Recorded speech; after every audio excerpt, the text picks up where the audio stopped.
네, 안녕하세요. 반갑습니다. 매일 꿈꾸며 살고 있는 예쁜 미소 바르니 치과 주슬기라고 합니다.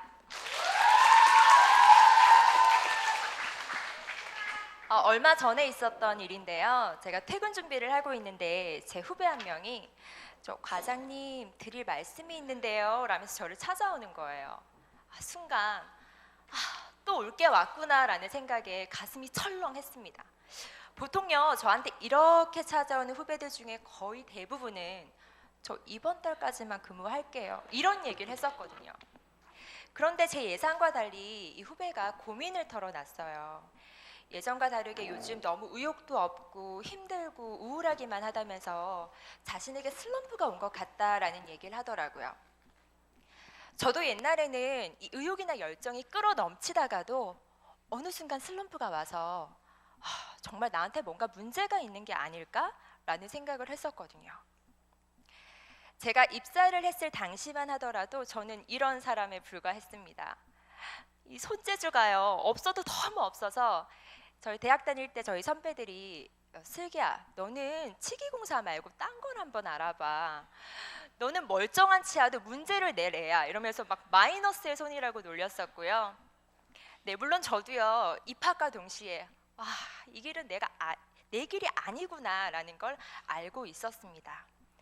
그래서 곧장 제가 사업에 뛰어들었어요. 대학교 4년 내내 이 사업을 계획하고 구상하고 이끌어 나가느라 너무 바빠서요. 다른 공부를 할 정신이 없었습니다.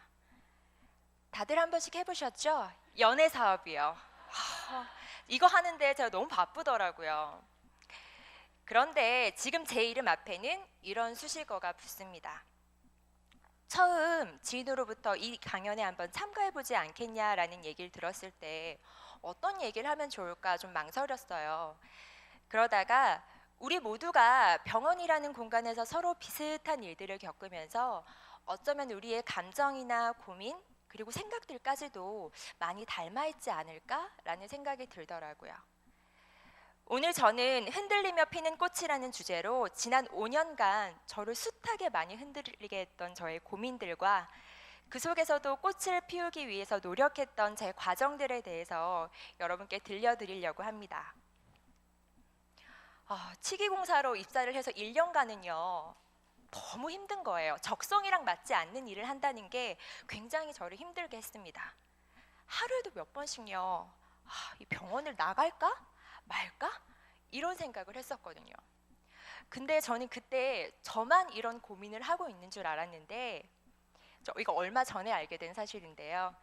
그 커피 마시는 시간이 일하는 시간보다 더 긴 저를 보면서 저희 기공실장님도 와 얘를 내보내야 돼 말아야 돼 이런 생각에 막 고민을 많이 하셨다 하시더라고요. 사실 저도 그 당시에 제가 도대체 뭘 하고 싶은지 뭘 해야 될지 고민을 많이 나름대로 했습니다. 근데요 앞만 생각해봐도 모르겠더라고요.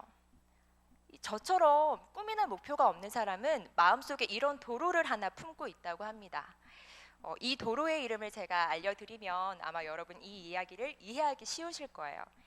이 도로의 이름이 바로 시키는 대로입니다. 지금까지요 제가 부모님이나 선생님, 원장님, 실장님들이 시키는 대로만 일을 했던 그 습관이 몸에 배서 제가 주체적으로 생각을 하고 행동을 하는 그 힘을 잃어버린 상태였어요. 그때 저는 알았습니다. 이 상태로는 나가도 별 수 없구나. 그래서 내가 여기서 잘할 수 있는 일을 찾아야겠다. 그게 바로 코디네이터였습니다. 더 이상 물러설 곳이 없더라고요. 그래서 그때는 정말 열심히 일을 했었어요. 근데 한 1년쯤 지났을까? 또 다시 제가 흔들리기 시작했습니다. 이번에는 왠지 모르게 허무한 감정이 밀려오더라고요. 아니 저는 열심히 일을 하고 있는데 왜 이렇게 허무한 건지 생각을 했죠. 내가 너무 병원집 이런 똑같은 일상을 반복하면서 내가 매너리즘에 빠졌나 보다.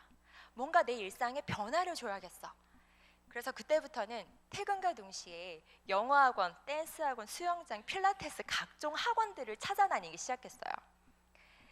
근데 처음에는 이게 굉장히 재미있고요. 막 삶의 활력소가 되는 것처럼 느껴졌습니다. 근데 이것도 한 달쯤 지났을까? 다시 또 병원 학원집 이게 반복이 되면서요. 와, 이번에는 여기 허무함에 만성 피로까지 몰려오게 되더라고요. 결국 이런 저의 감정이 다른 걸 배운다던가 혹은 나만의 시간을 갖는다고 해서 해결되는 문제가 아니었던 겁니다. 그럼 뭐 때문이었을까요? 네, 목표가 없었거든요. 그제서야 목표 지점도 없이 죽어라 달리고 있는 제 모습이 보이기 시작했습니다.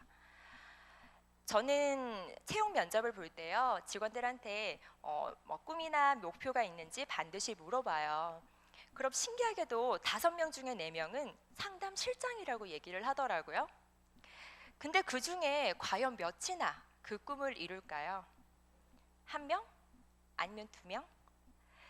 그럼 조금 다르게 한번 생각을 해볼게요. 그렇다면 그것이 직원 개인의 어떤 역량이나 노력이 부족했기 때문일까요? 아니면 병원이 그 구성원들의 꿈을 이룰 수 있도록 돕는 시스템이 없어서일까요? 물론 둘 다 어느 정도 원인이 있다고 생각을 합니다. 근데 저희는 후자가 좀 더 큰 문제라고 생각을 했어요. 그래서 저희 병원만의 상담자 양성 시험제도, 즉 YOCC라는 제도를 만들기 시작했습니다. 입사 후 만 2년이 지나면 누구에게나 이 시험을 응시할 수 있는 자격이 주어지고요. 그리고 이 시험은 크게 필기시험과 실기시험으로 나뉘어집니다. 최종 합격을 해야만 상담을 할 수 있는 자격이 주어지는데요. 1년에 딱 한 번, 그 수능이 있는 11월에 열린다고 해서 저희끼리는 와, 우리 병원 안에 수능이다 라고 얘기할 정도로 굉장히 열의가 뜨겁습니다. 그런데 저희 원장님께서요, 이 시스템을 처음 제안하셨을 때만 하더라도 이 직원들의 반발이 어마어마했어요. 상담이라는 거 하기 위해서 이렇게 부담스럽고 까다로운 절차를 거쳐야 된다는 것도 그랬지만 이미 상담을 하고 있었던 사람들은 이 시험을 통해서 본인들의 역량을 재평가 받아야 됐기 때문이죠. 물론 모든 사람들이 다른 사람들에게 평가를 받는 걸 좀 두려워합니다. 여기 있는 저도 지금 여러분 앞에서 평가를 받고 있어서 사실 조금 떨리긴 하는데요. 근데 그때 당시 저는 도전을 한번 해보고 싶었어요. 이게 기회라는 생각이 들었습니다. 꼴통치기 공사, 평범한 코디네이터 주슬기가 아니라 와, 정말 내가 우리 병원을 대표하는 상담자로서 내 가치를 한번 입증해 보이고 싶다라는 생각을 하게 된 거죠. 그래서 그때부터는 제가 이런 노력들을 했습니다. 그리고 마침내 저희 네트워크 4개 지점 총 10명의 응시생들 가운데 제가 최종 2인으로 합격을 하게 됐어요.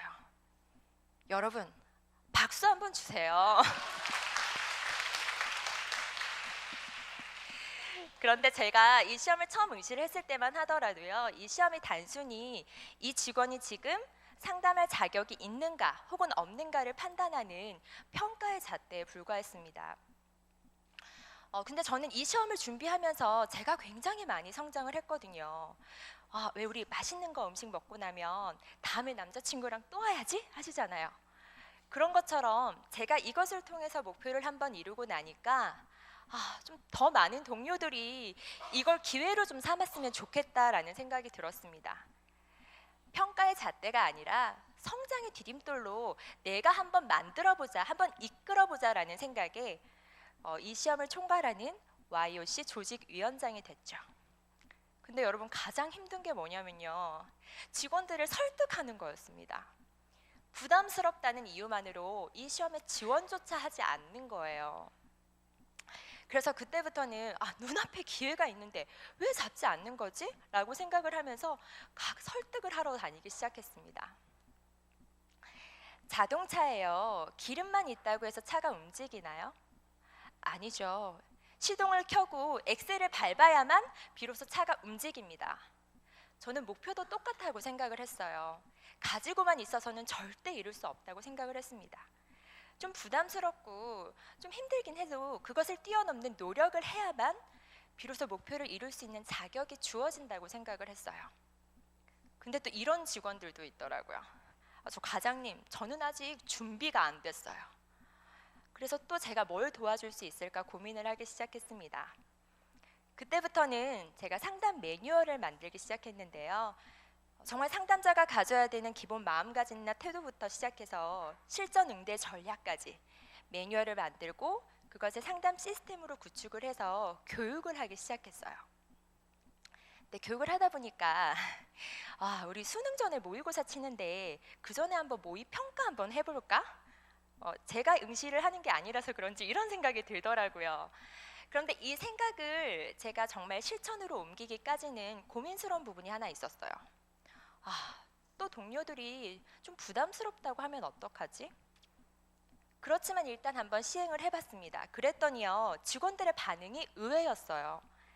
자신들의 객관적인 위치를 진단을 할 수 있었고, 이런 부족한 부분을 보완을 해서 실제 평가에는 굉장히 더 좋은 성적을 얻을 수 있었다. 저 그 얘기 듣는데요, 막 온몸에 전율이 흐르더라고요. 더 이상 우리 동료들이 부담스럽다, 힘들다란 이유로 기회를 외면해 버리지 않는 그 모습이 정말 자랑스러웠어요. 이렇게 크고 작은 목표들을 제가 세우고 이뤄가는 과정 중에서 무엇보다도 그 속에서 제가 느꼈던 만족감이나 성취감들이 가장 저를 많이 변화시켰습니다.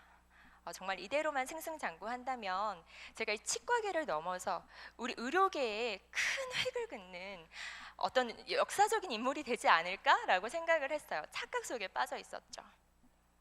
근데 지금까지가 바람이었다면 제가 태풍에 흔들린 순간이 있었습니다. 그 당시 하루 종일 상담을 하면요, 일적으로도 굉장히 힘들고 체력도 바닥이었지만 제가 이른 나이에 결혼을 해서 1년 만에 다시 혼자가 되는 사건이 발생을 했거든요. 일 때문이었는지 아니면 저의 개인적인 아픔 때문이었는지 모르겠지만 거의 석 달 가량을 슬럼프 속에 빠져 살았습니다. 일주일에 3번 이상 지각을 하고요. 출근은 했지만 영혼은 저기 우주에 가 있었어요. 동료들이 당연히 저를 좀 정신 차리게 하려고 굉장히 안간힘을 많이 썼는데 그때 저는 그게 보이지도 들리지도 않는 거예요. 그냥 오로지 힘든 저 자신만 보이겠습니다. 어떤 사람이 잠을 자다가요, 귀에 바퀴벌레가 들어가서 옆에 자고 있는 엄마를 막 흔들어 깨웠어요. 엄마가 걱정이 돼서 후레쉬를 막 들고 와가지고요, 귀 안을 살피기 시작했죠. 근데 여러분 그거 아세요? 바퀴벌레는 빛을 엄청 싫어해요.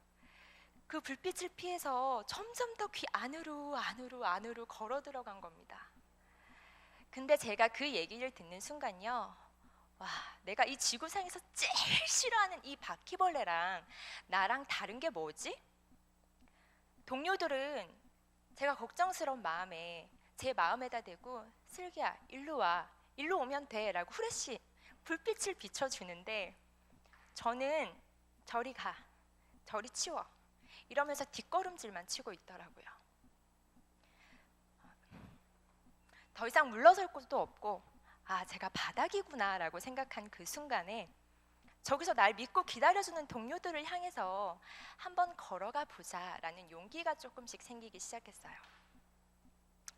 어둠 속에서 바깥 세상으로 걸어가는 그 가운데 저는 이런 노력들을 했습니다. 제 자신을 객관적으로 바라보려고 많이 노력을 했어요. 나는 누구지? 난 뭘 좋아하지? 난 앞으로 뭘 하고 싶지? 그런데 이런 생각이 들더라고요. 병원에서 힘들어하는 사람이 어딘가에 또 있지 않을까? 내가 그 사람들이랑 찾아서 이야기를 나누고 소통하고 이런 이야기꾼이 되고 싶다. 더 나아가서는 많은 사람들의 가슴을 좀 뛰게 만드는 강의를 한번 해보고 싶다. 이런 꿈이 생기게 된 겁니다. 저희 병원에서는 매일 아침 회의 시간에 한 가지 테마를 정해놓고 전체 구성원들이 자신의 이야기를 할 수 있는 시간이 주어집니다. 그때 5년 후에 자신의 미래를 계획해보면서 지금 현재 자신의 꿈과 계획에 대해서 이야기를 하는 시간이 있었는데요. 제가 그때 이런 제 꿈을 말을 했어요.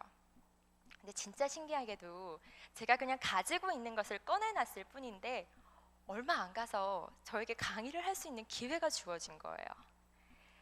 제 말을 기억하고 계셨던 저희 본부장님께서 병원 코디네이터를 희망하는 학생들을 대상으로 한 직업 특강에 저를 추천을 해주신 겁니다. 그런데 동료들 중에는 저와 비슷한 꿈을 가진 친구들이 참 많더라고요. 혼자서는 좀 이루기 힘든 것도 우리 같이라면 좀 쉽지 않을까? 라는 그런 생각에 제가 제안을 하나 했어요. 야, 우리 팀 한번 만들어 보지 않을래? 그렇게 해서 만들어진 것이 바로 예바 아카데미였습니다. 제가 옛날에 사업을 했던 건 다들 알고 계시죠? 네. 작은 조직을 크게 만들어 가기 위해서 체계를 잡아가기 시작했어요. 그런데 제가 이렇게 열심히만 하면 누군가 저에게 기회를 줄 것이다 라고 생각을 했었죠. 근데 이 생각도 좀 바꾸기 시작했습니다. 기회를 기다릴 것만이 아니라 내가 한번 만들어 보자. 그래서 2개월에 한 번씩 저희가 예바 테드라는 이름으로 정기 강연을 기획하게 됐어요. 근데 이 주제를 정할 때는요, 일단 병원 전체 구성원들의 고민을 먼저 듣습니다. 상담을 잘하고 싶은데 어떻게 해야 될지 모르겠어요. 진료 설명을 잘하고 싶은데 저에게 말하는 기술이 좀 부족한가 봐요. 계속 쭈뼛거리게 돼요. PT를 할 때 좀 PPT를 잘 만들어서 전달력을 높이고 싶어요. 이런 고민들을 듣고요. 직접 저희가 이렇게 홍보물을 만듭니다. 그리고 구성원들을 모아서요. 청중 앞에서 이렇게 강의를 하는 거죠. 저희 예바 아카데미가 설립된 지도 이제 6개월이라는 시간이 지났습니다. 그동안은 그냥 내부 교육만 하던 저희가요, 다른 병원이나 학교나 학원에서도 강의 요청이 들어올 정도로 규모가 굉장히 커졌어요. 저도 물론 목표를 향해 가지만 이것이 또 다른 누군가 꿈을 이룰 수 있는 발판으로 만드는 것이 지금 저의 목표이기도 합니다. 방황하고 미래에 대해서 막막해하던 제가 YOC라는 기회를 만나서 상담 실장이 되었을 때도 그랬고요. 그리고 비슷한 꿈을 가진 조직원들을 모아서 예바 아카데미를 구성했을 때도 처음엔 그저 다 저를 위한 일이었어요. 그런데 그 속에서 겪고 경험하고 했던 것들을 제가 구성원들이랑 나누다 보니 어느새 저랑 구성원들이 함께 성장하고 있더라고요. 이런 구성원들의 성장이 병원의 성장으로 이어졌고요. 병원의 성장이 또다시 구성원들의 성장을 이끄는 선순환 구조가 만들어졌습니다. 그리고 병원의 직원들의 인식도 좀 변화했어요.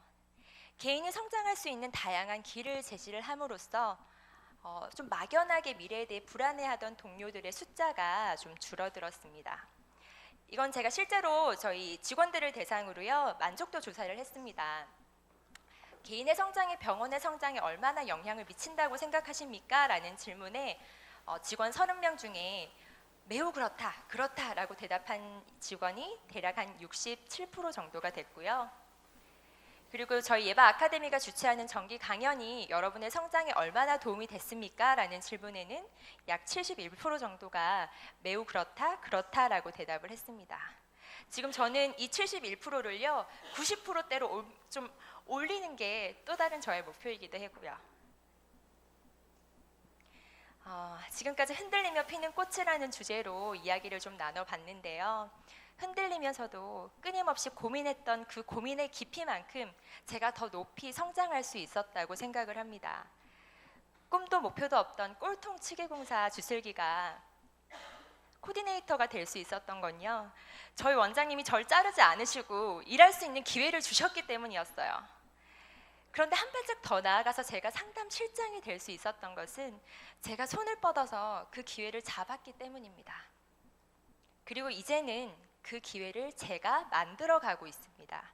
그것이 바로 예바 아카데미고요. 여러분 혹시 도종환 시인의 흔들리며 피는 꽃이라는 시를 아세요? 이 시는 이렇게 시작을 합니다. 흔들리지 않고 피는 꽃이 어디 있으랴. 이 세상 그 어떤 아름다운 꽃들도 다 흔들리며 피었나니. 또 막 뭉클한데요.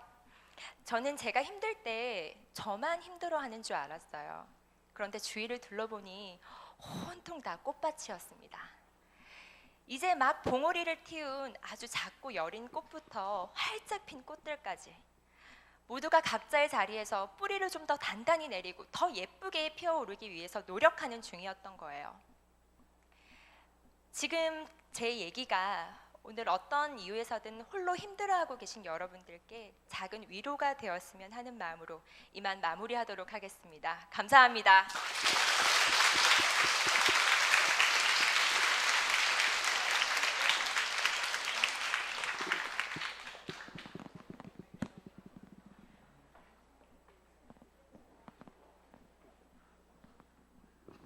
네, 흔들리며 피는 꽃, 잘 들었습니다. 제가 듣기에는 이 슈퍼 스텝 세븐으로서 어떤 스텝으로서의 어떤 그런 위치보다 좀 더 보편적인 인생 설계하고 인간으로서의 어떤 성장 과정을 말씀해 주신 것 같아서 많은 사람들에게 공감이 있었을 것 같습니다. 네, 감사합니다. 네, 감사합니다.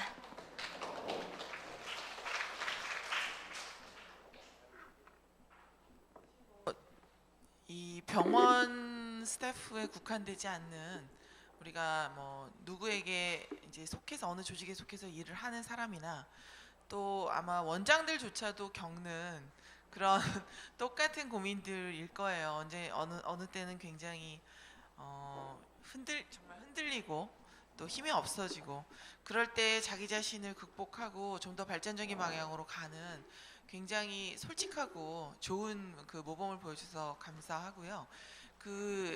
예방치과에서 이런 전에부터 좀 궁금했었는데, 이제 이런 예를 들면은 예방 아카데미라는 거를 직원들이 먼저 생각해낸 거죠. 네, 그렇습니다. 네네. 그러면은 이제 그런 직원들이 가진 아이디어에 대해서 어떤 식으로 직원들이 의사를 결정하는 이제 구조를 가지고 있고, 어떻게 설득이 이루어지고, 또 이제 원장님은 거기서 이제 어떤 식으로 도와주시거나 이제 서포트를 해주시는지 그게 궁금하고요. 그런 과정에서 본인들이 다른 조직에 비해서 우리가 좀 더 우월한 면을 갖고 있고, 내가 좀 더 여기에서 굉장히 동기부여를 강하게 받는 게 있다면 이런 거다라는 거 좀 간단하게 얘기해 주실 수 있는 어떤 게 있는지요? 예. 저희 치과에서 질문이 많으셔가지고요. 제가 하나하나 조금 얘기를 하자면, 처음에 이 예방 아카데미가 저희 직원들의 입에서 일단 결성이 되자는 얘기가 나왔었고, 어디까지 원장님께서 지원을 해주실까에 대한 부분도 사실 원장님이랑 논의를 좀 했었습니다. 그런데 원장님께서 이렇게 얘기를 하셨어요. 예쁜 미소 바르니 치과 내에 예방 아카데미면 성장에 제약이 있을 거다. 그러니까 독립된 개체로 크기 위해서 지원이나 이런 건 아끼지 않지만 일단 인정 자체를 치과에 속해 있는 게 아니라 그냥 하나의 어떤 조직으로서 인정을 해주셨고요. 그리고 지원은 사실 저희 치과에서 지원 받을 수 있는 부분은 충분히 지원을 해주시지만, 저희가 또 강의를 하게 되면 강의료라는 게 있습니다. 그래서 저희가 일부는 저희 강사에게 지급을 하고 일부는 저희 강사 팀의 이름으로 만든 그 통장에 이제 어느 정도 저축을 해둬서 이걸로 저희가 어떤 필요한 부분에 또 사용을 하기도 하고요. 가장 많이 동기부여가 되는 부분은 일단 저는 그렇게 생각합니다. 모든 사람은 자기 자신으로부터 동기부여가 나와야 되고, 다른 사람의 타인에 의해서 동기부여가 되는 건 극히 적다고 생각을 해요. 그렇지만 이 예방 아카데미라는 이 구성원들은 정말 자신의 꿈을 위해서 가는 거기 때문에 스스로 동기부여가 굉장히 많이 되어 있지만, 사실 이런 직원들조차도 흔들릴 때가 많아서 그때는 서로가 이렇게 버팀목이 돼주는 것 같습니다. 그래서 응원해주고 그 꿈을 이룰 수 있도록 도와주고, 또 때로는 지지하고 때로는 경쟁하면서 이렇게 서로가 더 커가는 것 같습니다. 네. 하나만 더 여쭤보면요. 결국은 그러면은 개인적인 어떤 발전에 대한 의지와 목표는 결국은 본인이 갖는 거잖아요. 본인이 공부도 하고 또 고민도 하고 하면서 이제 그랬을 때 그런 거를 서로 이제 으쌰으쌰하면서 가는데 제일 중요한 건 또 팀워크일 거예요. 근데 팀워크라는 게 내 맘만 갖고 되는 게 아니고, 사실 구성원 전체가 개인적인 거 또 조직적인 거에 대한 인식이 다 있으면서 양보할 건 양보하고 배려할 건 배려하면서 또 내 자신의 의사도 거기 표현하면서 가야 되잖아요. 근데 이제 그런 팀워크가 잘 되기 때문에 또 이런 창의적인 아이들도 나올 것 같고요. 그러면 팀워크를 갖추고 유지하는데 제일 중요한 게 어떤 거라고 본인은 생각하시는지? 저는 서로 소통하는 게 가장 중요하다고 생각합니다. 저희 사실은 치과 내부에서도 소통할 수 있는 그 루트가 굉장히 다양하고요. 저희 아카데미 내부에서도 매달 한 번씩 정기적으로 모임을 갖고 소통을 하고 안건에 대해서 이야기를 하고 사실 제가 이 아카데미의 원장이긴 하지만 저는 이제 구성원들의 발언권을 총 취합을 해서 더 나은 방향으로 하는 일단 그런 조언자의 역할을 하고 있고요. 매번 회의를 하고 소통을 함으로써 저희가 정말 팀워크가 더 잘 이끌어 갈 수 있도록 그렇게 지금 노력 중입니다. 네. 네, 여러분 부산 예바 치과의 주슬기 님이었습니다.